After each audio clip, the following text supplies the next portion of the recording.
back. If there's a girl who was 18 in 2014, exactly April the 14th, 2014, by today, she would be 28. That means if she had finished her school, gotten into the university to pursue a degree, and she chose to do a first degree, a second degree, and even a PhD in quick succession, by now probably should have been a PhD holder.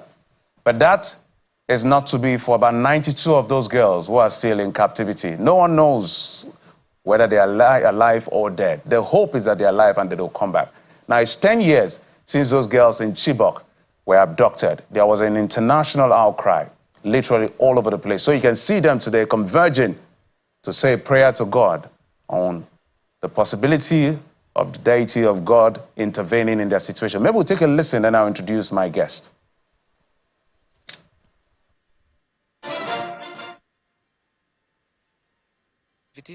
We still demand them, whatsoever they are, whether they are, have 10 or 20 children. The girls, they are our blood. We need them to be out. You know, adoption has been made in Dabchi, in Zamfara, in Kaduna, and all these students, all these girls, they have been released and unite them with their parents. Why is it our own be exceptional to mark almost 10 years today in the hand of captors? It's something to be cautioned. That's why we are cautioning government. We need these remaining girls. Aisha Mohammed Oyebode, founder, CEO of Mautala Mohammed Foundation and Co-Convener of the Bring Back Our Girls movement, joins us on the program. Madam, thank you so much for coming on the program. Thank you for having me. Good evening. I don't know how it feels that, how does it feel to be having this conversation 10 years after? I think it's really unfortunate, exceptionally sad. I cannot imagine that 10 years after, this is what we're talking about. And for me, it's actually evidence of systemic failure. Not only are we talking about Chibok girls 10 years later, in the last 10 years since Chibok, we've had over 1,700 children abducted from their schools in Nigeria under our watch. And, you know, it looks like these kidnappings are now actually escalating. There's no possibility of them abating. No one has faced justice. No one has been brought to book.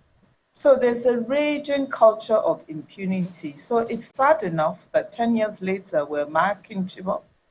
But when you think about this culture of impunity that seems to have overtaken our land, you begin to wonder, our children are our most valuable asset. How is it that we cannot keep our children safe in our schools? It doesn't make any sense whatsoever.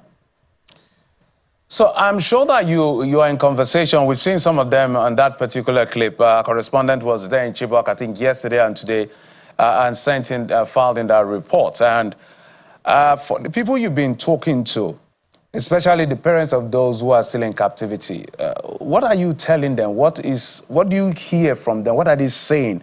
Maybe walk us through what the conversation is like with them. Okay, so the conversation is every time we have a discussion, you try and share a message of hope. But in reality, even when you share a message of hope, they say to you, okay, so where's the roadmap?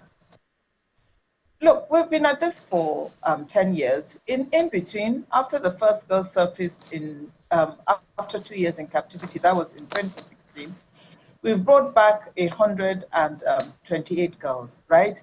The largest number was when we negotiated for 21 in 2016 and another 82 in 2017.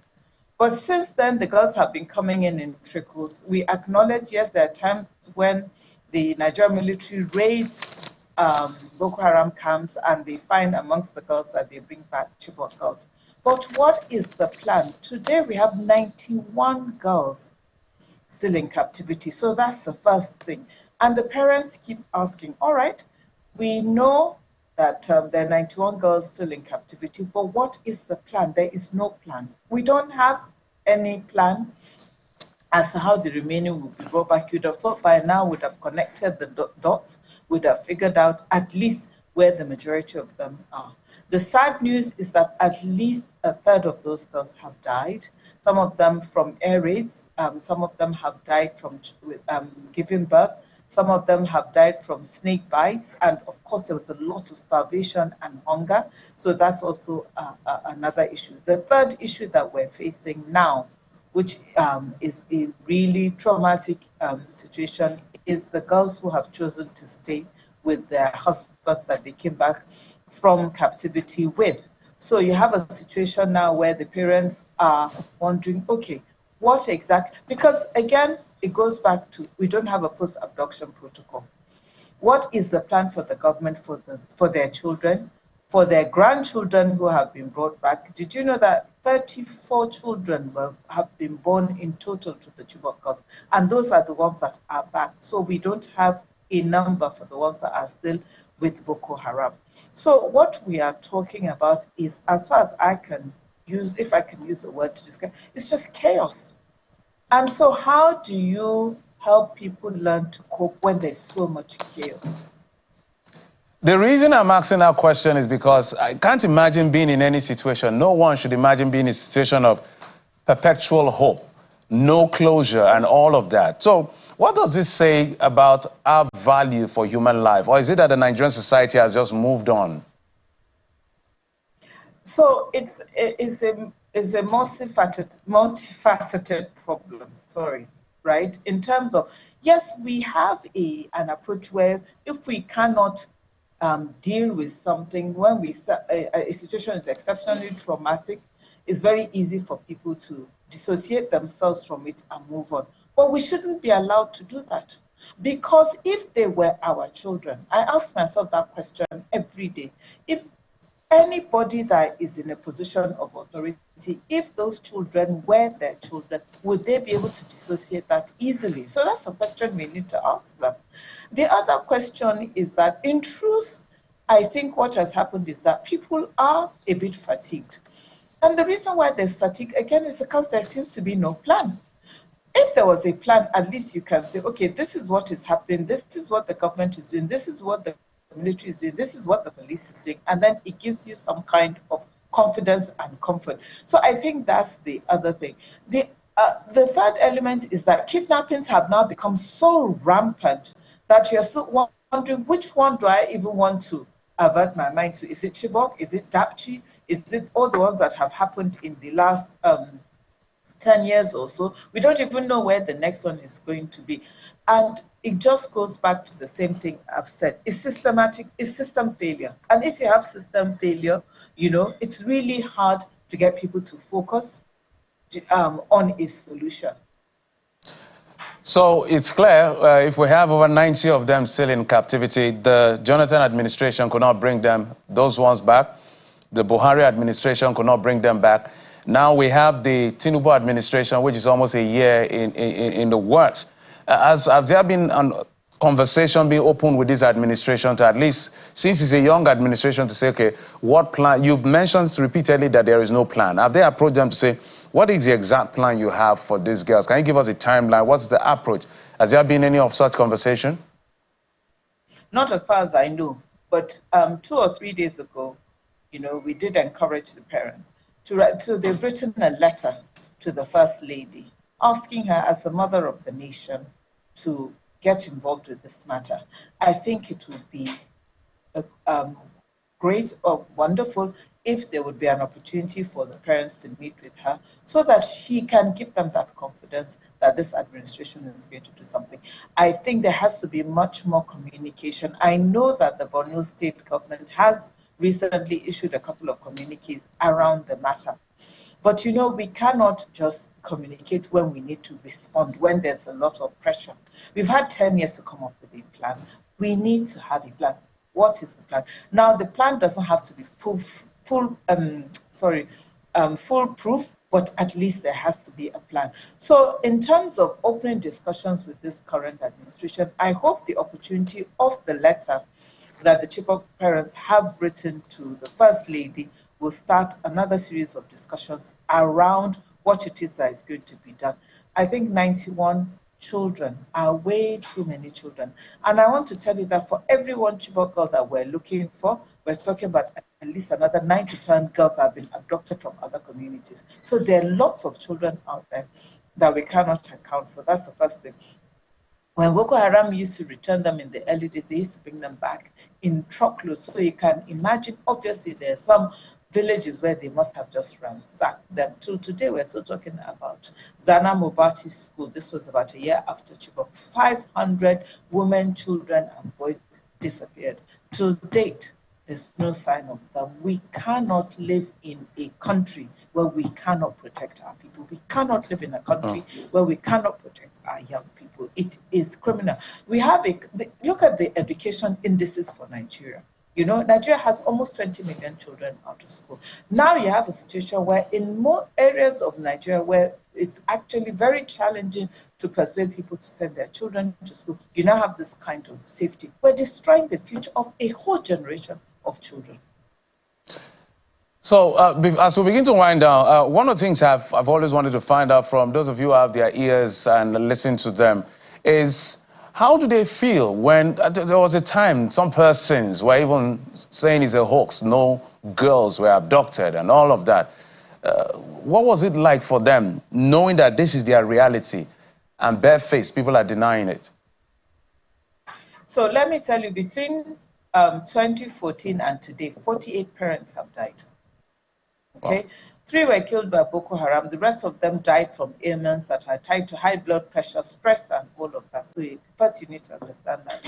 One of the most heartbreaking ones was the one that died just a couple of months ago. In the Chibok girls, there are 4 families who have lost 2 daughters each. Okay, only one family has actually recovered any, and those 2 came back together. One came back, I believe it was in 2016, and the other one came back about 2-3 years ago, 5 years apart. A few months after the second girl returned, her father died, again from a similar kind of ailment. I think that alone tells you the kind of stress and pain that these people are undergoing, that they're having to deal with. And then, of course, there's the stigma that has now been attached. Those who come back with children are stigmatized. Their children are stigmatized. Those whose children have not come back are stigmatized. They're called mothers of Boko Haram daughters because they say that their daughters have chosen to stay with their captors. So what we're dealing with is a lot of stigma and a lot of pain. But that it didn't happen, I don't know why anybody is still saying that. In 2015, before the first girl returned, when everybody was saying it didn't happen, what the foundation did, the Murtala Mohammed Foundation, of which I'm CEO, we sent journalists, this was in the heat of the insurgency, by the way, a cinematographer and a photographer, and we said, you know what, go to Chibok and document the stories of these parents. They met with parents of 210 girls in the various communities. All the local government wards are part of Chibok local government. Now that has formed the it was from those testimonies that a book has now been produced. And as the girls were coming back, we could actually validate the stories that the parents had told us, and the narratives are with the narratives of the girls themselves. So it is real, it happened. Yes, the numbers are staggering. It is frightening to imagine that 276 girls could have been taken from a school. Even the 91 that are missing, I tell people, if you entered even a forest and you cut 91 trees, everybody will know that that forest was there, not to talk of taking human beings. Thank you. All right, just a last one on this. I know it can be a bit of a fatigue, staying on something for 10 years, but not giving up is one of the virtues that we all should have. This government has campaigned on renewed hope. So if you were to speak to the president directly right now, on behalf of those parents and your group, what would you be telling President Bola Tinubu? What I would tell him to do is to bring back the remaining Chibok girls, and actually to make it a policy of this government to bring back as many of the women and children and even men that have been abducted by Boko Haram. I think that should be their policy. In the case where we have lost girls who have died, let us account for each and every one of them. It's time for some of these families to have closure. But more importantly, they need to have hope. If there's a plan, let them develop a plan and let them communicate that plan. 2 plans, one for rescuing the remaining girls, the second plan for a post-abduction protocol. We need to deal with the trauma, that, has been unleashed by these girls being held captive. They've been forced to marry. As far as I'm concerned, rape and sexual assault has gone on. And like I remind you, 34 babies were born as a result of these girls being in captivity. And just to end with what you started with, some of the girls were as young as 13. You can imagine a 13-year-old girl who is now back 23. She spent half of her life with terrorists. That is not a good thing. Well, thank you so much for coming on the program and for bringing your thoughts on this. Aisha Mohammed Oyebode, founder and CEO of Murtala Mohammed Foundation and co-convener of Bring Back Our Girls Movement. Thank you so much for joining us on the program. Thank you. Thank you. It's my pleasure. Thank you.